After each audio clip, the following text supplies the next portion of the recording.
Formation of company. Promotion पहली stage होती है किसी कंपनी के निर्माण में। इसके अंतर्गत जो कंपनी के स्टार्ट करने वाले होते हैं, उसके प्रोमोटर्स होते हैं, उनके माइंड में कोई बिजनेस आइडिया आता है और वो इनिशिएटिव लेते हैं कंपनी को स्टार्ट करने का। कोई पर्सन या ग्रुप ऑफ पर्सन या इवन एक कंपनी भी हो सकती है जिसके भी माइंड में नई कंपनी स्टार्ट करने का विचार आता है और उसको वो पूरा करता है, उसको हम प्रमोटर कहते हैं। यानी कि प्रमोटर एक पर्सन भी हो सकता है जो नई कंपनी बनाता है, एक ग्रुप ऑफ पर्सन को भी प्रमोटर कह सकते हैं हम, जो मिलकर के नई कंपनी का निर्माण करते हैं, या एक एग्जिस्टिंग कंपनी भी हो सकती है प्रमोटर जो एक नई कंपनी का निर्माण कर रही है।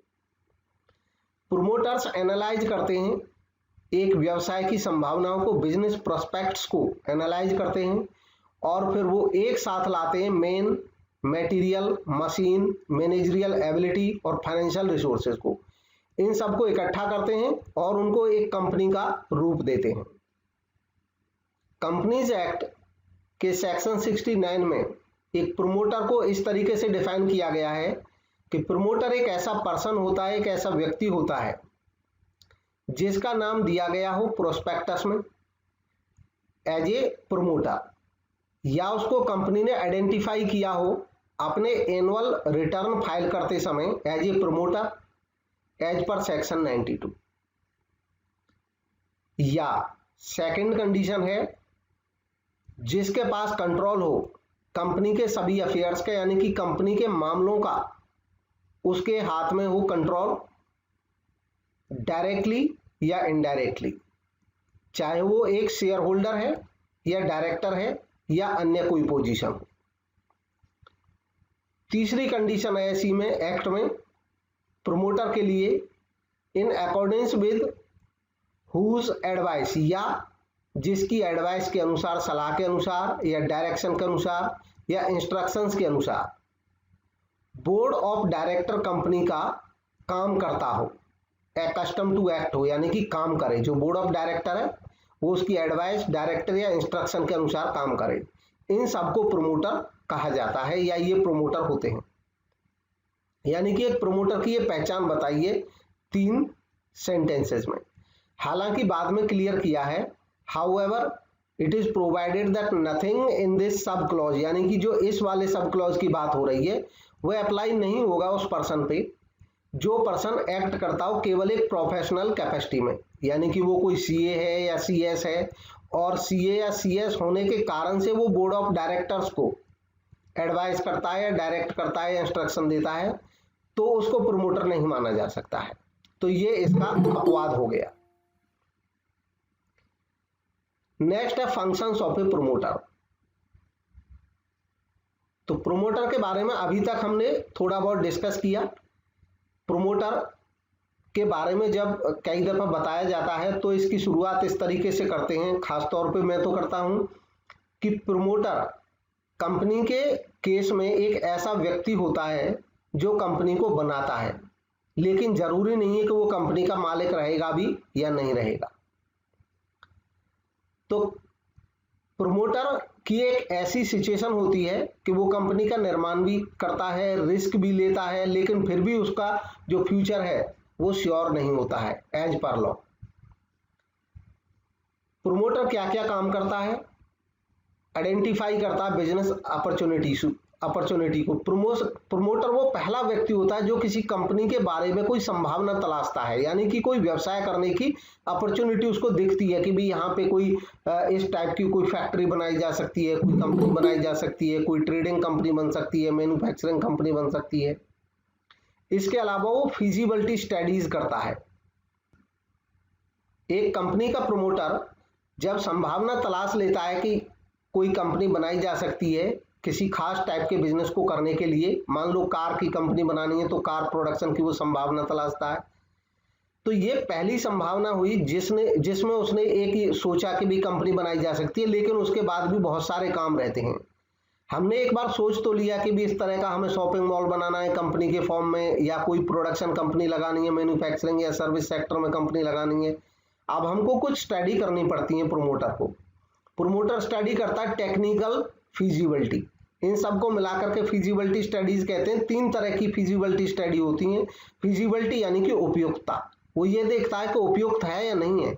3 तरह की फिजिबिलिटी स्टडीज होती हैं, technical feasibility, financial feasibility, economic feasibility.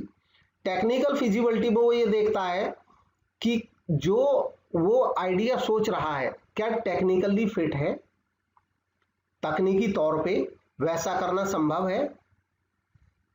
Financial feasibility में वो सोचता है कि क्या जो आइडिया मैं सोच रहा हूं, जो मैं बिजनेस सोच रहा हूं, जो हमारी कंपनी कर सकती है, क्या पॉसिबल है कि उतना फाइनेंस इकट्ठा कर पाएंगे, उतना पैसा मिल पाएगा। ये फाइनेंशियल फिजिबिलिटी हुई कि क्या इतना बड़ा इन्वेस्टमेंट संभव है। तीसरा होता है इकोनॉमिक फिजिबिलिटी।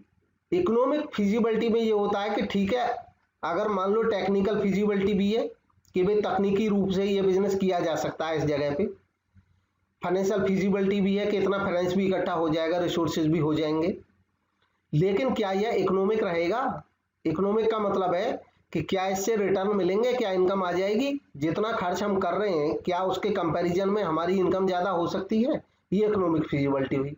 जब किसी संस्था की ये तीनों फिजिबिलिटी टेस्ट पूरे हो जाते हैं, यानी कि टेक्निकली भी फिट है वो, फाइनेंशियली भी साउंड है डिसीजन, और इकोनॉमिकली भी गुड डिसीजन है, तो इन दैट केस प्रमोटर आगे बढ़ सकता है। अब बारी आती है नेम अप्रूवल, यानी कि उसको नाम अप्रूव कराना होता है। तो उसको सरकारी अथॉरिटीज के पास जाना होता है, वहां पे नेम अप्रूव कराना होता है। वो कोई नाम सोचता है अपनी कंपनी के बारे में कि क्या नाम रखेगा। नेम की कुछ कंडीशंस होती हैं कि आप कोई ऐसा नाम नहीं रख सकते हैं जो सरकार को रिप्रेजेंट करता हो, यानी कि जिससे लोगों को भ्रम ना हो कि ये सरकारी संस्था, स्टेट गवर्नमेंट, नेशनल गवर्नमेंट, या किसी इंटरनेशनल बॉडी का नाम ना हो, उसके साथ यूएन का नाम ना जुड़ा हो, WHO का नाम ना जुड़ा हो, अगर हम प्राइवेट संस्था, प्राइवेट कंपनी खोल रहे हैं तो।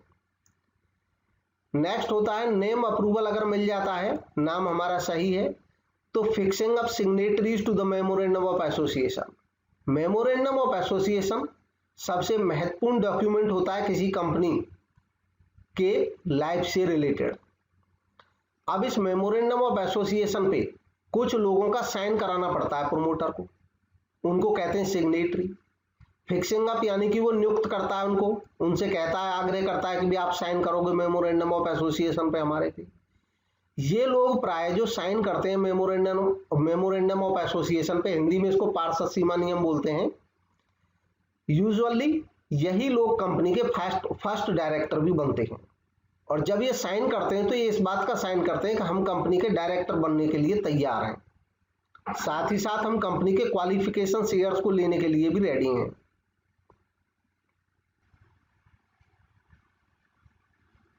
Appointment of professionals. इसके बाद प्रोमोटर्स को कुछ प्रोफेशनल्स का अपॉइंटमेंट करना होता है, जिसमें मर्केंटाइल बैंकर, ऑडिटर, CS या कोई भी ऐसी मैनेजरियल पोस्ट रहती हैं जिनका नियुक्त होना कंपनी के लिए आवश्यक रहता है शुरुआती दौर में ही। इसके बाद प्रेपरेशन ऑफ नेसेसरी डॉक्यूमेंट। अब इन सब कार्यों को करने के बाद फिर प्रमोटर को करना होता है कि महत्वपूर्ण दस्तावेज उसको तैयार करने होते हैं, जैसे कि memorandum of association, article of association या कंसेंट ऑफ डायरेक्टर्स, यानी कि डायरेक्टर्स की सहमति भी उसको लेनी पड़ती है कि डायरेक्टर बनने के लिए जो लोग तैयार हैं वो अपनी सहमति देते हैं कंपनी के डायरेक्टर बनने के लिए। तो इस तरीके से ये सारे फंक्शंस प्रमोटर करता है। Documents required to be submitted. वह कौन से डॉक्यूमेंट हैं जो सबमिट करने पड़ते हैं, यानी कि प्रमोटर को रजिस्ट्रार के पास डॉक्यूमेंट तैयार करके जमा करने पड़ते हैं। तो वो कौन कौन से डॉक्यूमेंट हैं जिनकी जरूरत पड़ती है एक कंपनी का रजिस्ट्रेशन कराने के लिए। सबसे पहला memorandum of association. Memorandum of association सबसे महत्वपूर्ण डॉक्यूमेंट होता है किसी कंपनी के लिए। कोई भी कंपनी, चाहे वो प्राइवेट है चाहे पब्लिक है, बिना मेमोरेंडम ऑफ एसोसिएशन से नहीं बन सकती है। हिंदी में इसको पार्षद सीमा नियम कहते हैं। एक्चुअली मेमोरेंडम ऑफ एसोसिएशन एक कंपनी को ये कॉज देता है कि कंपनी क्यों बन रही है। इसमें कंपनी के ऑब्जेक्ट लिखे होते हैं। मुख्य तौर पे इसमें क्लॉजेज में लिखा होता है इसके बारे में। जो क्लॉज होते हैं वो 6 क्लॉज होते हैं mainly. Name clause, name clause में कंपनी का नाम लिखा होता है। रजिस्टर्ड ऑफिस क्लॉज में कंपनी का रजिस्टर्ड ऑफिस कहाँ रहेगा उस जगह का नाम लिखा होता है। ऑब्जेक्ट क्लॉज में कंपनी के ऑब्जेक्ट्स यानी कि कंपनी के मुख्य उद्देश्य और सहायक उद्देश्य लिखे होते हैं। लायबिलिटी क्लॉज में कंपनी के जो शेयर होल्डर्स होंगे उनकी लायबिलिटी लिखी रहती है कि लायबिलिटी लिमिटेड रहेगी या अनलिमिटेड रहेगी। इंडिया में केवल लिमिटेड लायबिलिटी रहती है, तो कहाँ तक लिमिट रहेगी इस बात का वर्णन होता है। कैपिटल क्लॉज में कंपनी की कैपिटल कितनी होगी, ऑथराइज कैपिटल, इसका वर्णन होता है। इसके बाद एसोसिएशन क्लॉज, एसोसिएशन क्लॉज में जो लोग कंपनी के डायरेक्टर बनने को तैयार होते हैं उनके एसोसिएशन के बारे में जानकारी रहती है, यानी कि कौन कौन लोग हैं, क्या उनकी घोषणा है। इसके बाद दूसरा महत्वपूर्ण डॉक्यूमेंट होता है किसी कंपनी के लिए articles of association. Article of association company के इंटरनल रूल्स होते हैं। मेमोरेंडम ऑफ एसोसिएशन कंपनी के एक्सटर्नल रूल होते हैं, ये कह सकते हैं।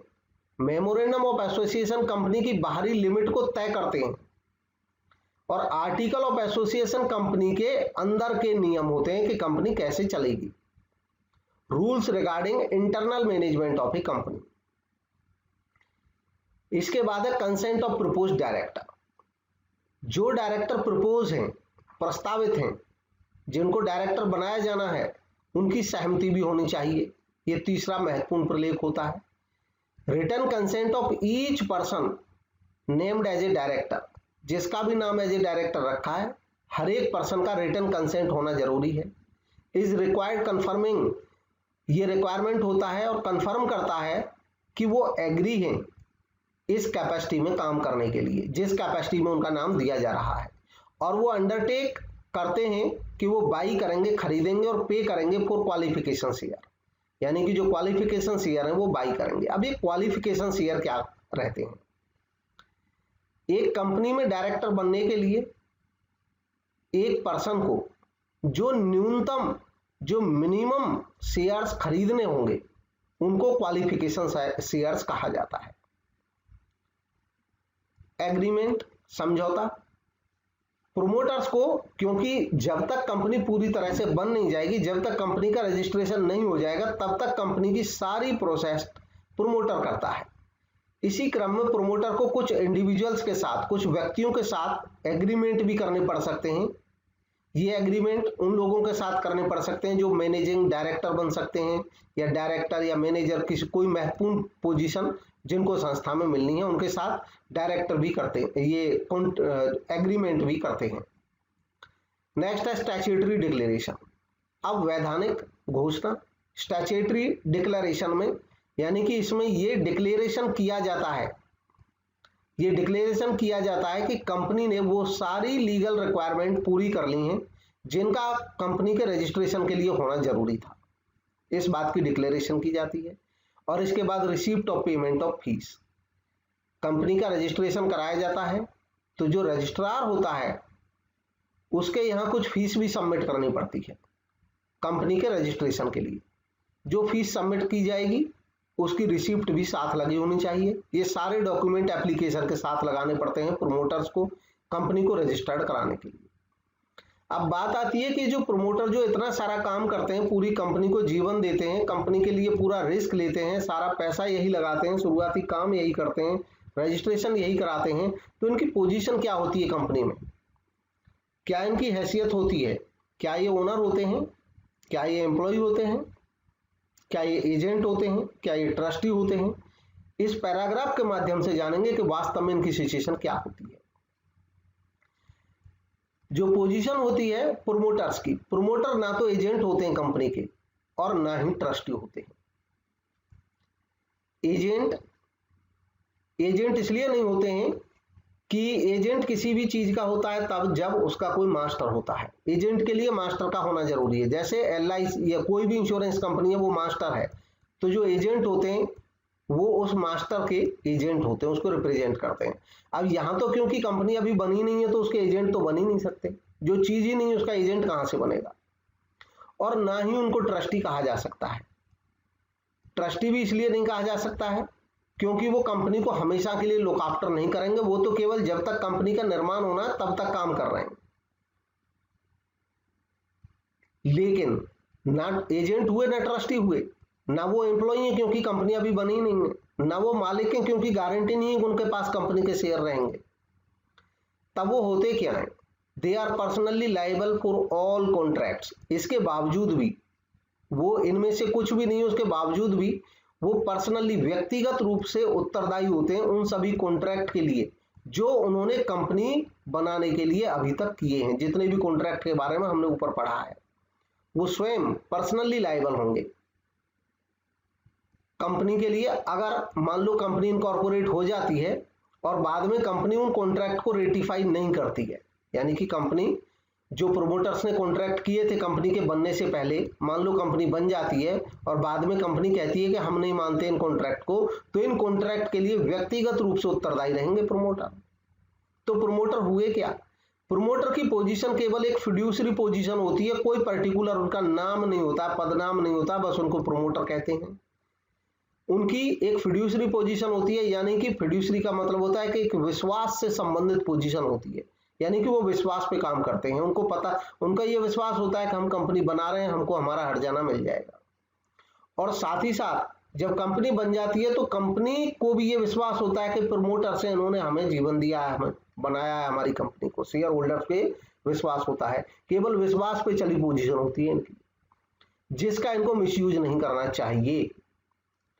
They can make a profit, वो एक प्रॉफिट कमा सकते हैं लेकिन ओनली अगर वो इसको डिस्क्लोज करते हैं, यानी कि उनको क्लियरली बताना होगा कि हमने इस पर्टिकुलर सौदे से प्रॉफिट कमाया है। लेकिन इनको कोई भी सीक्रेट प्रॉफिट बिल्कुल भी नहीं लेना चाहिए। In the event of non disclosure, अगर मान लो ये नॉन डिस्क्लोजर करते हैं, मतलब बताते नहीं है किसी को भी और प्रॉफिट कमा लेते हैं, तो company can rescind the contract and recover the purchase price paid to the promoters. तो ऐसे केस में अगर इन्होंने कोई कॉन्ट्रैक्ट किया प्रोमोटर्स ने कंपनी बनने से पहले और उससे लाभ कमा लिया और बाद में कंपनी को पता चलता है, तो कंपनी उस कॉन्ट्रैक्ट को रद्द कर सकती है और पैसा इन प्रोमोटर्स से चार्ज कर सकती है। It can also claim damages, ये डैमेजेज की भी डिमांड कर सकती है जो कंपनी को हुए हैं, यानी कि कोई कॉन्ट्रैक्ट ऐसा था प्रोमोटर्स का कि उन्होंने तो लाभ कमा लिया और कंपनी को वो सामान महंगा पड़ गया, तो कंपनी कहेगी कि आपने तो इन्फॉर्मेशन छुपाई थी, इसलिए आप हमें जो लॉस हुआ इकोनॉमिक लॉस वो भी दीजिए। प्रोमोटर्स लीगली एंटाइटल नहीं होते हैं। देखो, प्रोमोटर कंपनी को बनाते हैं, उसके बावजूद भी इनको एज पर लॉ कोई अधिकार नहीं होता है कि वो एक्सपेंसेस को क्लेम करेंगे जो उन्होंने कंपनी को प्रमोट करने में किए थे। मतलब कंपनी बनाने में जो भी उन्होंने खर्च किया था उसके लिए कानूनी रूप से इनके पास कोई अधिकार नहीं होता है कि ये उन खर्चों को रीइंबर्स कराएं। हालांकि इन प्रैक्टिस ऐसा होता है कि कंपनी उनको रीइंबर्स करती है, या तो उनके खर्चों को जो प्रोमोटर्स ने खर्च कर दिए शुरुआती खर्चों में, या तो उसको रीइंबर्स कर देती है, पैसा वापस कर देती है।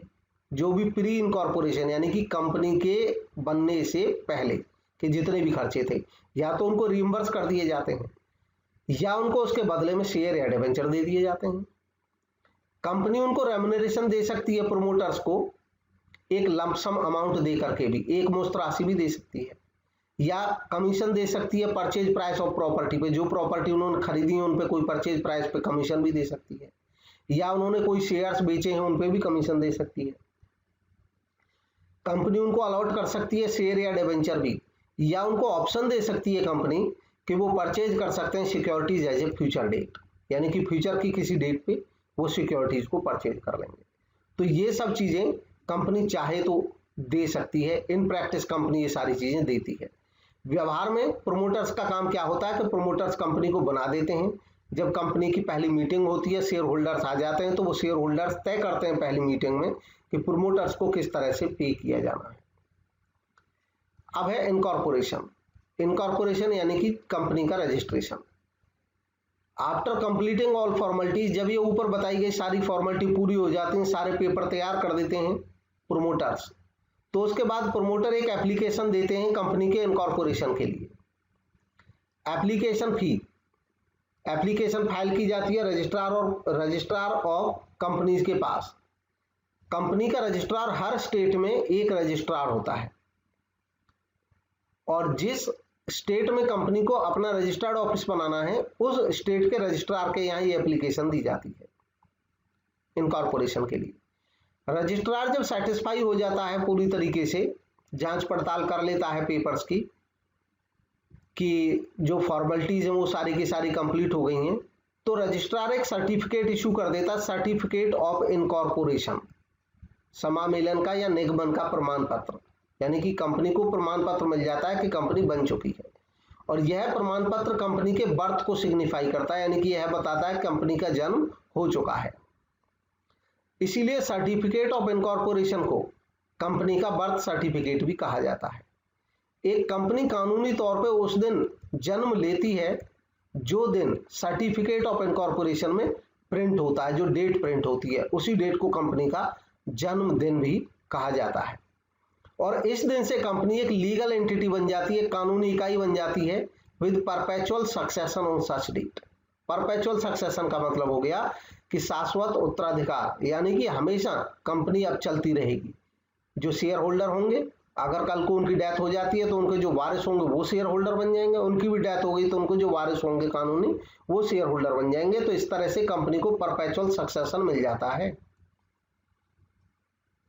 अब है कैपिटल सब्सक्रिप्शन। एक प्राइवेट कंपनी जो होती है, प्राइवेट लिमिटेड कंपनी, वो कैपिटल अपने प्राइवेट सोर्सेज से जुटा लेती है, उसको ये स्टेज नहीं भी करनी पड़ती है कैपिटल सब्सक्रिप्शन। लेकिन एक पब्लिक कंपनी जिसको अपनी कैपिटल पब्लिक से जुटानी है, उसको ये स्टेज भी पूरी करनी पड़ती है। इसमें उसको सेबी से अप्रूवल लेना पड़ता है। SEBI securities exchange board of India, ये भारत के पूरी सिक्योरिटीज एक्सचेंज मार्केट को रेगुलेट करता है। और कोई भी कंपनी जब पब्लिक कंपनी बनना चाहेगी और अपने शेयर्स को वो इश्यू करना चाहेगी तो सेबी से अप्रूवल लेनी पड़ेगी। इसके बाद उसको प्रोस्पेक्टस फाइल करना होगा रजिस्ट्रार के यहाँ पे। प्रोस्पेक्टस में सारी जानकारी रहती है कि कंपनी का बिजनेस क्या है, कंपनी के बारे में पूरी डिटेल रहती है, कंपनी के फ्यूचर प्लान की डिटेल रहती है, कंपनी के कैपिटल की डिटेल रहती है, शेयर्स की डिटेल रहती है, शेयर्स का प्राइस, इन सब की जानकारी रहती है। जो लोग इंटरेस्टेड हैं वो कंपनी के शेयर्स को परचेज करने के लिए परचेज करने के लिए अप्लाई कर सकते हैं, सब्सक्राइब कर सकते हैं। इसके बाद अपॉइंटमेंट ऑफ बैंकर। जब कंपनी आम पब्लिक में शेयर बेचती है तो उससे पहले कंपनी को बैंकर्स अपॉइंट करने होते हैं, ब्रोकर्स अपॉइंट करने होते हैं, अंडरराइटर्स अपॉइंट करने होते हैं। बैंकर यानी कि बैंक। कोई भी कंपनी जब शेयर इशू करती है तो प्रोसीजर ये होता है कि उसको किसी बैंकर से संपर्क करना पड़ता है।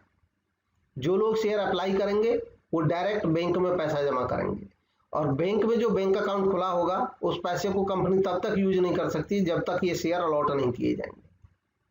तो इसलिए बैंकर नियुक्त करने पड़ते हैं, ब्रोकर नियुक्त करने पड़ते हैं, क्योंकि कंपनी के जो शेयर बेचे जाएंगे तो ब्रोकर वो पर्सन होते हैं जो शेयर मार्केट के मीडिएटर्स होते हैं, इंटरमीडिएरी होते हैं, जो इन्वेस्टर्स को मार्केट तक पहुंचाने का काम करते हैं। तो कंपनी को ब्रोकर से भी अपॉइंट करना पड़ता है जो कंपनी के शेयर्स को बिकवाएंगे अपना कमीशन लेकर। ये कमीशन एजेंट होते हैं शेयर मार्केट में। अब है अंडरराइटर।